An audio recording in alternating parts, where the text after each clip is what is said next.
Score বোর্ডে তখন বাংলাদেশের লিড ১৪৬। যেই ম্যাচটিতে বাংলাদেশকে ২ দিনে হারাবে বলে আশা করছিল অস্ট্রেলিয়া, সেই ম্যাচ রীতিমতো হাতছাড়া হয়ে যাচ্ছে তাদের। স্বাভাবিকভাবেই হতাশা ভর করছে টেস্ট চ্যাম্পিয়নশিপের শীর্ষ দলটির উপর।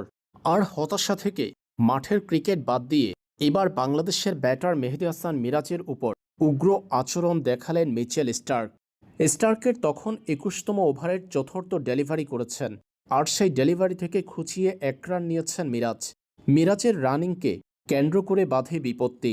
মূলত হতাশা থেকে মিরাজের দিকে তেড়ে যান মিচেল স্টার্ক। সেটা ঢাকতে তিনি বলেন, মিরাজের রানিংয়ে অসন্তুষ্ট তিনি, তার জায়গা দিয়েই নাকি দৌড়ে রান নিয়েছেন মিরাজ। এই কথা বলতে বলতে মিরাজের দিকে রীতিমতো তেড়ে যান মিচেল স্টার্ক, যেটা একেবারে অখেলোয়াড় সুলভ আচরণ। অবশ্যই বাংলাদেশের ব্যাটার মিরাজও কম যান না। তিনি জানিয়েছেন কিছু দেখেননি, কিছু শুনেননি তিনি। স্টার্কের বাজে আচরণকে পাত্তাই দেননি মিরাজ। পরে আম্পায়ার কুমার ধর্মসেনা এসে উগ্র স্টার্ককে থামালেন সে সময়।